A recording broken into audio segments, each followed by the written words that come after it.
Hello' everyone, কি খবৰ? ভালনে আপোনালোকৰ? আশা কৰোঁ সকলোৰে খবৰ ভাল নিশ্চয়। ল'ৰা যিহেতুকে পৰীক্ষা চলি আছে, সদায় ৰাতিপুৱাৰ সময়খিনিত মই যোৱাৰ আগতে অলপ ৰিভিজন কৰাই লওঁ। এয়া সি ধুনীয়াকৈ লিখি আছে।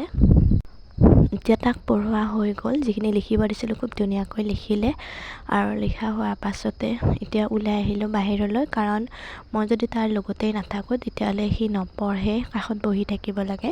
তো তাৰ কাৰণে মই তাক পঢ়োৱা শেষ কৰি পেলাই ওলাই আহিলোঁ। আহি এয়া মোৰ কামখিনি কৰি লওঁ। মোৰ ডিউটিৰ কামখিনি নকৰিলে জানো হ'ব, গতিকে মইতো কৰিবই লাগিব মোৰ কামখিনি, আৰু দৌৰা দৌৰিকৈ মই মোৰ কামখিনি কৰি লওঁ। মোৰ কামখিনি কৰি লৈ একেবাৰে মই গা পা ধুই আহিলোঁ পাকঘৰলৈ। আহি ইফালে ভাত বহাই দিছোঁ, আনফালে কুহুমীয়া পানী এগিলাচ বোলো খাই লওঁ। লৈ তাৰপাছত আৰু তাৰ কামখিনি কৰিব আছে, তাক কাপোৰ পিন্ধাই দিব আছে, ভাত খুৱাই দিব আছে, সেইখিনি কাম কৰি লওঁ। আৰু সোনকালে যদিকে পৰীক্ষা কেইদিন যাব লাগে আৰু সোনকালেও আহি আছে, আৰু তাক আনিবলৈ যোৱা দায়িত্বটো মৰি পৰিছে। এতিয়া তাক ভাত পানী খুৱাই মিলাই পঠাই দিলোঁ। দি পেলাই মই ৰুমলৈ আহিলোঁ, কাৰণ ৰুমৰ কামখিনি কৰি লওঁ। যোৱাকালিও ৰুমৰ কামখিনি একেবাৰে শেষ হোৱাই নাছিলে, তো আদাতে তাক আনিবলৈ যাব লগা হৈছিল। গতিকে আজি মই বোলো নহয়, ৰুমটো আগতে চাফা কৰি লওঁ, তাৰপাছত বাকী পাকঘৰৰ কামখিনিও কৰিম আৰু তাকো আনিবলৈকে যাম।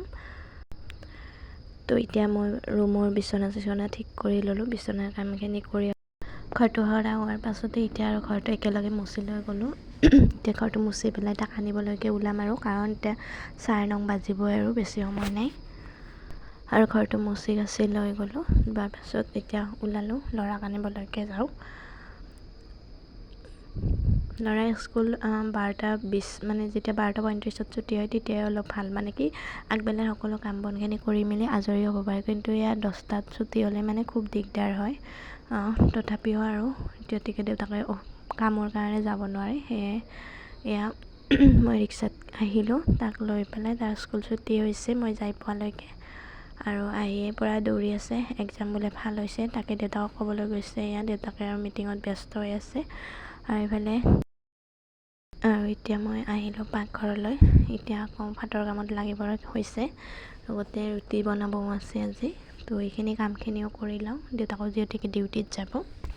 আৰু এতিয়াৰ ছিজনটোত চব্জিটো পায়ে থাকে, আৰু এয়া ধনিয়াটো খাই খুব ভাল লাগে এইটো ছিজনত। আৰু দাইলখনত আলু মিহাল দি পেলাই ইয়াতে যদি ধনিয়া সৰহকৈ দি খায়, ধনিয়াৰ গোন্ধটোতে কিবা দাইলখন ইমান এটা ভাল লাগে খাবলৈকে, খুব সোৱাদ লগা হয়।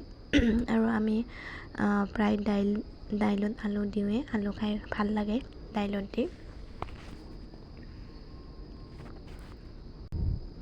এয়া মোৰ দাইল উতলি আছে, আৰু আনফালে বেঙেনা ফ্ৰাই কৰিম। এয়া বেঙেনাখিনি কাটি ল'লোঁ। আৰু এই ঠাণ্ডাৰ দিনকেইটাত গৰম গৰম বেঙেনা খায়ো খুব ভাল লাগে। গৰমে গৰমে খালে বেছি টেষ্ট লাগে, ঠাণ্ডা হ'লে ইমান ভাল নালাগে। আৰু বেঙেনাখিনিৰ কাৰণে মই ইয়াতে নিমখ হালধিখিনি হালধি দিলোঁ। নিমখ আৰু হালধিখিনি ধুনীয়াকৈ সানি ল'ম, বেঙেনাখিনিৰ যাতে ভিতৰত নিমখ হালধিখিনি সোমাই যায়। এইফালে কেৰাহীখন গৰম হ'বলৈ দিছোঁ, আৰু সৰহকৈ তেল দিছোঁ। দি পেলাই বেঙেনাখিনি ভাজি লওঁ। বেঙেনাখিনি ফ্ৰাই কৰা হৈ গ'ল, আৰু এতিয়া মই ইয়াতে আমাৰ কাৰণে আকৌ ৰুটি যোগাৰ কৰোঁ। তাৰ কাৰণে আটাখিনি খুব ধুনীয়াকৈ মাৰি ল'লোঁ। আনফালে মই ভাত আঞ্জাখিনি ৰেডি কৰিলোঁ, ৰাতিপুৱাৰখিনি মানে দেউতাকে যোৱাৰ সময়ত খুৱাই যোৱাৰ কাৰণে ৰেডি কৰিলোঁ। বাকী দুপৰীয়াৰ সাঁজখিনি আছে বাৰু, সেইখিনি পিছলৈ বনাম অকণমান দেৰিকৈ, কাৰণ ঠাণ্ডাৰ কথা যিহেতুকে একেলগে বনাব নোৱাৰি, ঠাণ্ডা পৰি যায়, খাবলৈও ভাল নালাগে ঠাণ্ডা পৰিলে।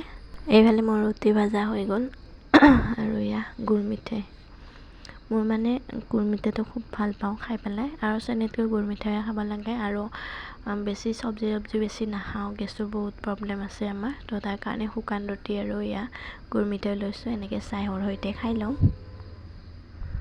তাৰপাছত আকৌ কাপোৰ ভিজাই থৈ দিছিলোঁ, সেয়া কাপোৰখিনি ধুবলৈ গ'লোঁ। কাপোৰ ধুই একেবাৰে গা ধুই আহিলোঁ। একেবাৰে মূৰটো ধুবলৈ এইকেইদিন সময় পোৱা নাছিলে, তো আজি সময় পোৱাতে মূৰ গা ধুই আহিলোঁ। আহি এতিয়া দুপৰীয়াৰ কাৰণে আকৌ যোগাৰ কৰিছোঁ। ইয়াতে মূলা আলু কুটিছোঁ, মূলাই আলুৱে ভাজি লওঁ। এতিয়া মোৰ মূলা আৰু আলুখিনি ভাজা হৈ গ'ল, আৰু আজিলৈ ভিডিঅ' ইমানেই আছিলে। বাই।